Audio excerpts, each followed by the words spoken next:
warahmatullahi wabarakatuh. Selamat pagi. Yang terhormat Ibu Arista Purwantari Sawitri SEMA selaku dosen pembimbing mata kuliah akuntansi perbankan dan teman-teman kelas akuntansi 2019C yang berbahagia. Puji syukur marilah kita panjatkan kepada Allah Subhanahu wa taala atas rahmat berupa kesehatan sehingga kita bisa mengikuti kegiatan diskusi pada kesempatan kali ini. Tak lupa juga, salawat serta salam semoga tetap tercurahkan kepada junjungan kita Nabi besar Muhammad SAW. Pada kesempatan kali ini, saya, Aulia Rahmayanti, sebagai moderator yang akan memandu kegiatan diskusi. Topik yang akan kita bahas yakni mengenai akuntansi kredit yang diberikan. Sebelum kegiatan diskusi, perkenankan saya memperkenalkan anggota dari kelompok 5 yang akan menyampaikan materi. Yang pertama ada Siti Nur Cahyaningrum dengan NIM 3 digit terakhir 133. Yang kedua ada Ervina Oktavianti dengan NIM 3 digit terakhir 140. Yang ketiga ada Winda Ayu Novitasari dengan NIM 3 digit terakhir 166. Yang keempat ada Lujeng Ika Isrofia dengan NIM 3 digit terakhir 207. Dan yang terakhir ada Sulistining Kartini dengan NIM 3 digit terakhir 272.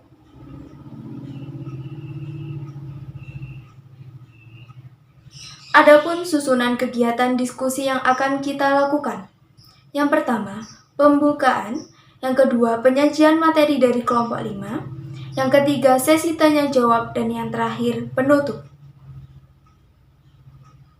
Selanjutnya adalah penyajian materi. Kepada kelompok penyaji, saya persilahkan. Assalamualaikum warahmatullahi wabarakatuh. Saya Siti Nur Cahyaningrum dengan NIM 1916000133. Kami dari kelompok 5 akan mempresentasikan tentang kredit yang diberikan. Kami akan membahas tentang jenis-jenis kredit dan perhitungan bunga. Kredit yang diberikan ini termasuk ke dalam akun aktiva, yang mana jika mengalami penambahan saldo akan dicatat di sisi debit, dan jika mengalami pengurangan saldo akan dicatat di sisi kredit. Jika dalam akuntansi perusahaan, kredit yang diberikan ini sama dengan akun piutang. Jenis kredit yang diberikan dibagi menjadi 3. Yang pertama, jenis kredit menurut bentuknya. Ini dibagi menjadi 2. 1. Kredit rekening koran. Nasabah dapat menarik dana dalam rekening korannya sebesar plafon yang telah ditetapkan. Pelunasan pokok dilakukan saat jatuh tempo dan bunga dihitung secara harian atau rata-rata bagi debit setiap bulannya. Yang kedua, installment loan. Nasabah membayar angsuran pokok dan bunganya secara teratur menurut jadwal waktu yang telah disepakati dengan nilai konstan. Dalam kredit ini, angsuran pokok meningkat dan bunga menurun. Jadi perbedaan dari kedua bentuk kredit di atas adalah besarnya angsuran setiap pelunasan. Jika di kredit rekening koran, besar angsuran tidak sama, tapi di installment loan, besarnya angsuran selalu sama. Jenis kredit yang diberikan yang kedua yaitu kredit menurut jangka waktunya. Ini dibagi menjadi 3. 1. Kredit jangka pendek. Kredit berjangka maksimal 1 tahun, namun termasuk kredit tanaman musiman yang berjangka waktu lebih dari 1 tahun. Yang kedua, kredit jangka menengah. Ini berjangka waktu antara 1-3 tahun kecuali kredit untuk tanaman musiman. Yang ketiga, kredit jangka panjang, berjangka waktu lebih dari 3 tahun. Misalnya kredit produktif, kredit perumahan, dan kredit kendaraan. Jenis kredit yang diberikan yang terakhir yaitu kredit menurut kegunaannya. Ini dibagi menjadi 3. 1. Kredit modal kerja, untuk membiayai modal kerja usaha, misalnya pembelian barang dagangan. Yang kedua, kredit investasi, untuk membiayai investasi suatu usaha, misalnya kredit untuk pembangunan pabrik, pembelian mesin, dan penyiapan infrastruktur lainnya. Yang ketiga, kredit konsumsi, atau sering disebut kredit personal loan, yaitu untuk keperluan konsumsi. Misalnya kredit kepemilikan rumah atau KPR, pembelian kendaraan, pendidikan, dan sebagainya. Selanjutnya, saat mengambil kredit pasti dibebani bunga, yang mana bunga ini nantinya akan diakui oleh bank sebagai pendapatan dan dicatat di akun pendapatan bunga kredit. Akun ini dicatat di sebelah kredit. Perhitungan atau pencatatan bunga kredit dibagi menjadi 3. Yang pertama, effective rate atau pembayaran anuitas. Di metode ini, pembayaran angsuran dilakukan setiap waktu yang sama yang telah disepakati. Untuk metode ini, besar angsuran selalu sama, tapi semakin lama angsuran bunga semakin menurun, sedangkan angsuran pokok semakin meningkat. Rumus menghitung anuitas atau angsuran per bulannya, yaitu M dikali I dibagi 1 dikurangi dalam kurung 1 plus I pangkat min N, di mana M adalah nilai kredit, I adalah tingkat suku bunga, dan N adalah jangka waktu kredit. Di sini ada contoh soal, di mana dari contoh soal tersebut dan diterapkan pada rumus didapat 50 juta dikali 1% dibagi 1 dikurangi 1 ditambah 1% pangkat min 12. Besarnya bunga 1% diperoleh dari bunga 12% per tahun dibagi 12 bulan. Hal ini karena pembayaran angsuran dilakukan setiap bulan, sedangkan bunga yang ditetapkan adalah per tahun. Jadi besarnya bunga harus disesuaikan. Dari perhitungan di atas didapat hasil angsuran per bulannya yaitu sebesar Rp4.442.439,43. Angsuran per bulan ini merupakan jumlah angsuran pokok ditambah angsuran bunga. Selanjutnya menghitung rumus angsuran pokok pertama. Rumusnya yaitu A1 sama dengan A dikurangi dalam kurung M dikali I, yang mana M dikali I ini merupakan angsuran bunga pertama. Maka Rp4.442.439,43 dikurangi dalam kurung 50 juta dikali 1%. Didapatkan hasil Rp3.942.439,43. Selanjutnya menghitung angsuran pokok ke N atau AN. Rumusnya yaitu A1 dalam kurung 1 plus I pangkat N-2. N di sini adalah angsuran untuk bulan keberapa. Jadi untuk bulan kedua, N-nya adalah 2. Maka didapat rumus A2 sama dengan A1 dikali dalam kurung 1 plus 1% pangkat 2 min 1. Maka Rp3.942.439,43 dikali dalam kurung 1 plus 1% pangkat 2 min 1. Didapat hasil Rp3.981.863,83. Selanjutnya untuk menghitung angsuran bunga ke N atau BN, rumusnya A min AN. Karena ini angsuran untuk bulan kedua, maka B2 sama dengan A min A2. Sama dengan Rp4.442.439,43 dikurangi Rp3.981.863,83. Didapat hasil Rp460.575,61. Saya, Ervina Oktavianti, NIM 3 digit terakhir 140 akan melanjutkan pemaparan materi mengenai tabel angsuran pokok dan bunga dengan metode anuitas. Pada tabel ini memiliki angsuran selama 12 bulan atau 1 tahun. Pada angsuran yang pertama, pada tanggal 1 bulan 2 2021, memiliki pokok pinjaman sebesar 50 juta yang diperoleh dari plafon kredit yang diberikan. Pada kolom cicilan pokok sebesar Rp3.442.439,43 yang diperoleh dari hitungan angsuran pokok pertama pada slide sebelumnya. Pada kolom cicilan bunga sebesar Rp500.000 yang diperoleh dari pokok pinjaman. Pokok pinjamannya itu sebesar 50 juta dikali 1%. Pada kolom angsuran per bulan sebesar Rp4.442.439,43 yang diperoleh dari pokok pinjaman. Pokok pinjamannya itu sebesar 50 juta dikurangi cicilan pokok bulan pertama, yakni Rp3.942.439,43. Pada kolom saldo pokok sebesar Rp46.557.560,57 yang diperoleh dari pokok pinjaman pertama. Pokok pinjaman pertamanya itu sebesar 50 juta dikurangi cicilan pokok angsuran pertama. Dan untuk cicilan pokok angsuran pertama itu sebesar 3.432.439,43 rupiah. Dan untuk perhitungan angsuran yang kedua pada tanggal 1 bulan 3 2021 memiliki pokok pinjaman sebesar Rp46.557.560,57 yang diperoleh dari saldo pokok pada angsuran pertama. Pada kolom cicilan pokok memiliki sebesar Rp381.863,83 yang berasal dari hitungan angsuran pokok kedua. Pada kolom cicilan bunga sebesar Rp460.575,61 diperoleh dari pokok pinjaman angsuran kedua, yakni Rp46.057.560,57 dikali 1%.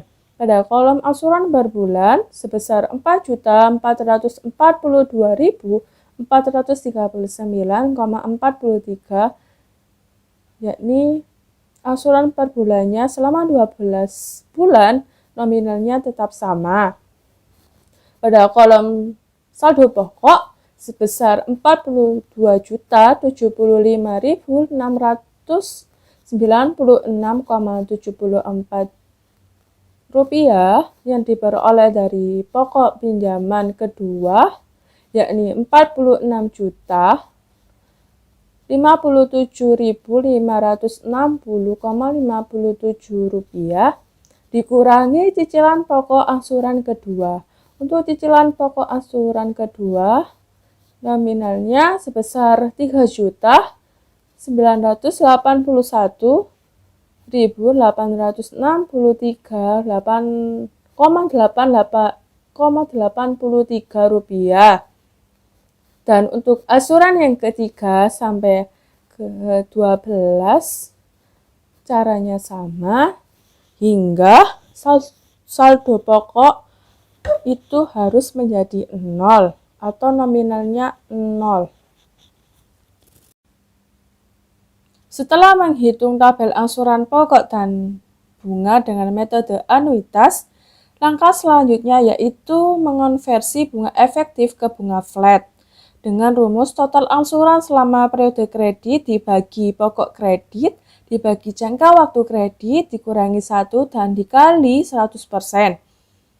Dengan perhitungan sebesar Rp53.273,21 dibagi 50 juta dibagi 12 dikurangi 1 dan dikali 100% dengan hasil sebesar 6,62%.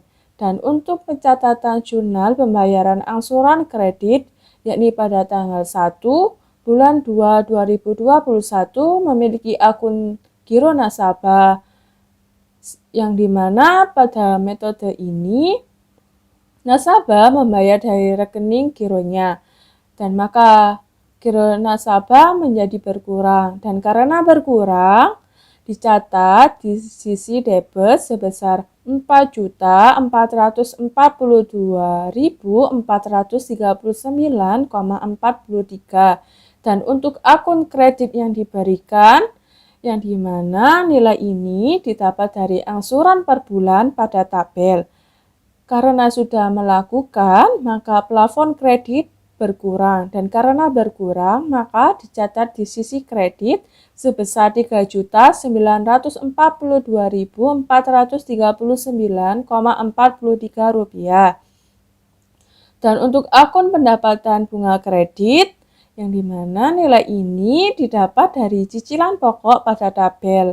Lalu, karena setiap angsuran nasabah juga dibebani bunga, maka bunga ini diakui oleh bank sebagai pendapatan bank. Dan bank mencatatnya pada akun pendapatan biaya bunga kredit.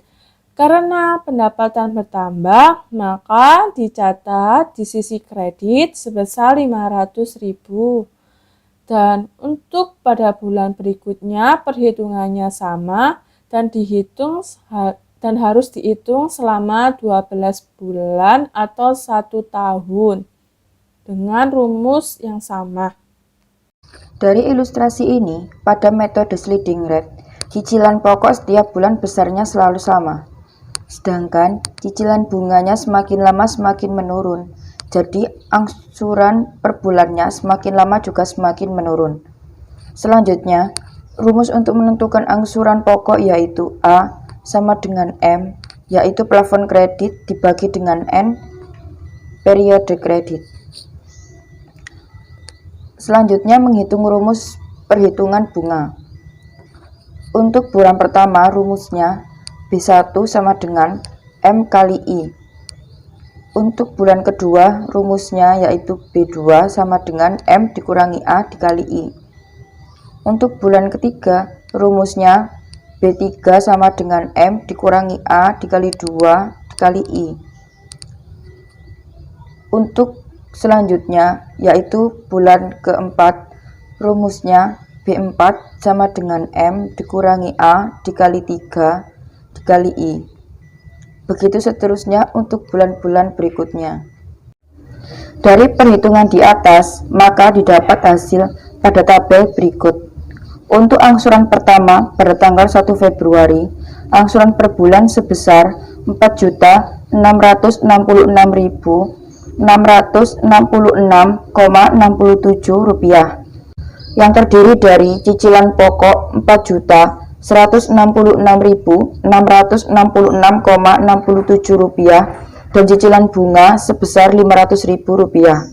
Karena sudah melakukan pengangsuran, maka plafon kredit berkurang didapat dari pokok pinjaman sebesar 50 juta dikurangi cicilan pokok sebesar Rp4.666.666,67. Maka sisa kredit adalah Rp45.833.333,33 maka sisa kredit adalah Rp45.833.333,3 Sisa kredit ini dimasukkan ke dalam kredit pinjaman untuk bulan selanjutnya. Angsuran pokok untuk bulan kedua pada tanggal 1 Maret sebesar Rp4.625.000 didapat dari cicilan pokok Rp4.166.666,67 ditambah cicilan bunga Rp458.333,33 maka dari angsuran yang kedua saldo kredit menjadi Rp41.666.667 karena pokok pinjaman Rp45.833.333,33 dikurangi cicilan pokok Rp4.166.666,67. Begitu seterusnya untuk tabel-tabel pada bulan berikutnya. Saya Lujeng Ika Isrofia dengan NIM 3 digit terakhir 207. Di sini saya akan menjelaskan mengenai konversi bunga sliding rate ke flat rate. Setelah menghitung angsuran pokok dan bunga dengan metode sliding rate, selanjutnya yakni mengkonversi bunga sliding rate ke flat rate.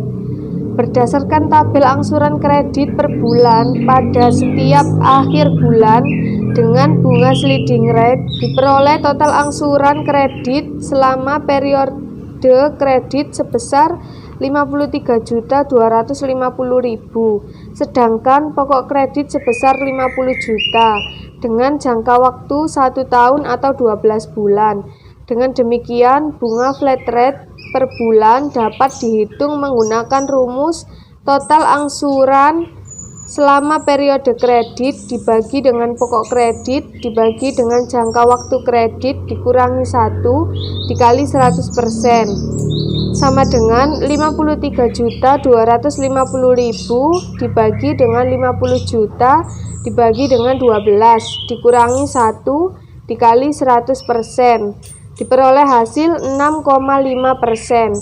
Selanjutnya yaitu pencatatan jurnal pembayaran angsuran kredit sebagai berikut. Pada tanggal 1 Februari 2021 terdapat akun tabungan nasabah yang dicatat di sisi debit. Dicatat di sisi debit karena nasabah melakukan pembayaran dari rekening tabungannya, sehingga rekening tabungannya berkurang. Karena berkurang, maka dicatat di sisi debit sebesar Rp4.666.666,67. Pada akun kredit yang diberikan dicatat di sisi kredit. Karena nasabah sudah melakukan pembayaran angsuran, maka plafon kredit yang diberikan berkurang.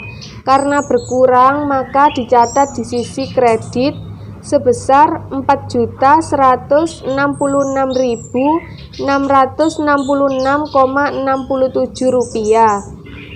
Pada akun pendapatan bunga kredit dicatat di sisi kredit. Karena bunga yang dibayar oleh nasabah diakui bank sebagai pendapatan.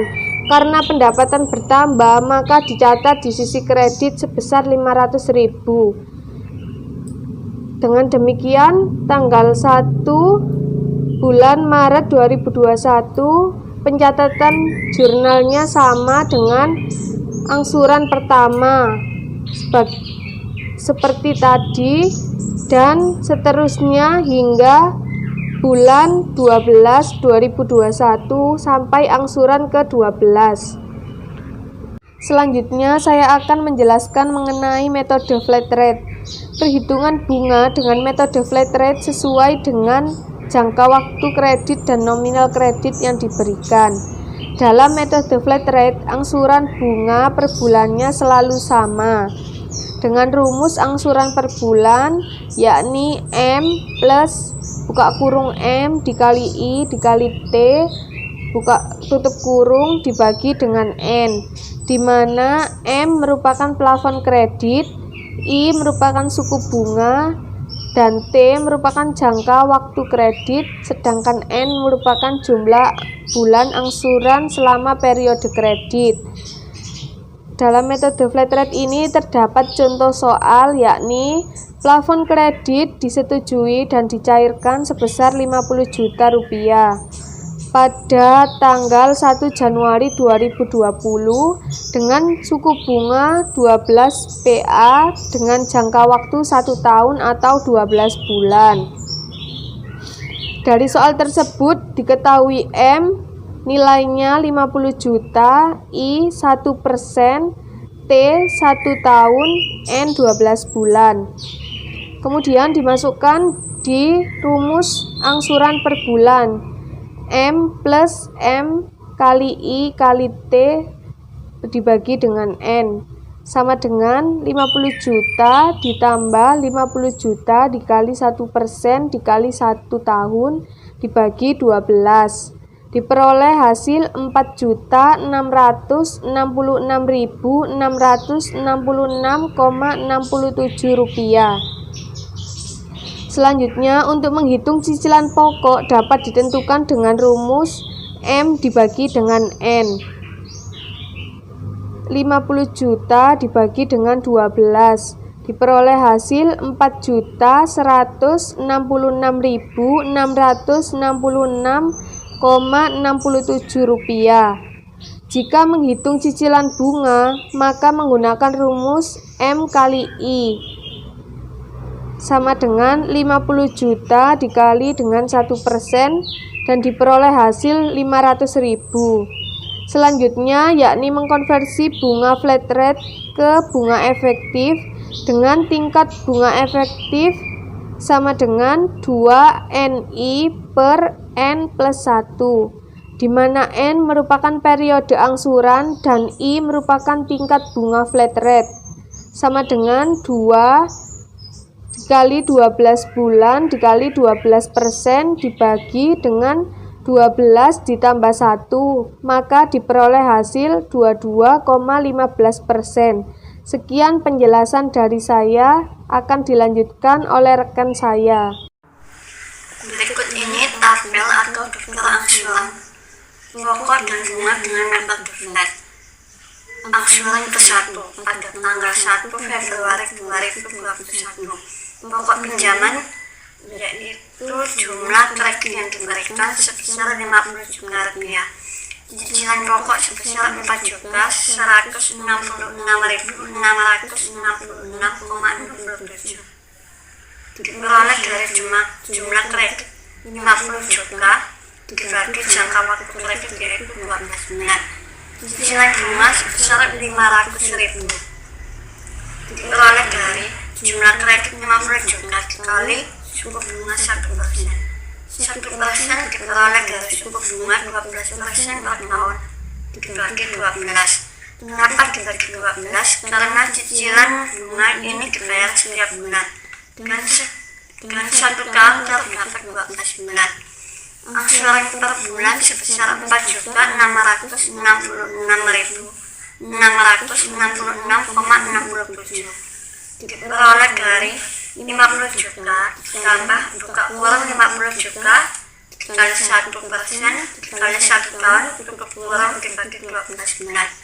Saldo pokok sebesar 45 juta 833.333,33 diperoleh dari pokok pinjaman 50 juta dikurangi angsuran per bulan yaitu 4.666.666,67.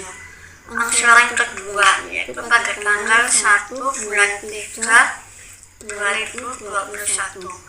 Pokok pinjaman menjadi 45.833.333,3. Cicilan pokok tetap, cicilan bunga tetap, angsuran per bulan juga tetap. Begitu juga dengan bulan-bulan berikutnya sama. Ini merupakan jurnal pencatatan bunga pada tanggal 1 Februari 2021. Kas didapat 4.466.666,67 karena kreditor membayar angsuran sehingga kas menjadi bertambah. Pada sisi kredit adalah kredit yang diberikan sebesar 4.466.666,67 karena kreditor membayar angsuran, sehingga otomatis kredit yang diberikan menjadi berkurang. Lalu ada pendapatan bunga kredit sebesar 500.000. Pihak debitur memperoleh bunga dari kreditor yang diakui sebagai pendapatan bunga kredit. Untuk angsuran kedua dan seterusnya sama. Sekian presentasi dari kelompok saya. Mohon maaf jika ada salah-salah kata. Saya ucapkan terima kasih. Wassalamualaikum warahmatullahi wabarakatuh. Baiklah teman-teman, kita telah mendengarkan pemaparan materi dari kelompok 5 yang sangat luar biasa. Memasuki acara selanjutnya yaitu sesi tanya jawab dengan peraturan yang akan saya bacakan. Yang pertama, kesempatan bertanya dibuka untuk semua mahasiswa. Kedua, setiap penanya silahkan menuliskan pertanyaan pada kolom komentar dengan format nim_nama_pertanyaan. Yang ketiga, kepada para penyaji dipersilahkan menjawab setiap pertanyaan dari penanya secara langsung melalui kolom komentar.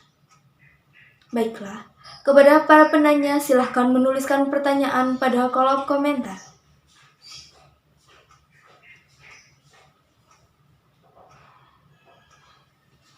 Tidak terasa, rangkaian acara diskusi pada kesempatan kali ini telah usai. Demikian tadi diskusi dari kelompok 5. Marilah kita tutup kegiatan diskusi pada kesempatan kali ini dengan mengucap bacaan hamdalah. Alhamdulillahirrabbilalamin. Saya, sebagai moderator, mohon maaf atas kekurangan dan terima kasih atas perhatiannya. Sekian dari saya dan kelompok 5. Wassalamualaikum warahmatullahi wabarakatuh.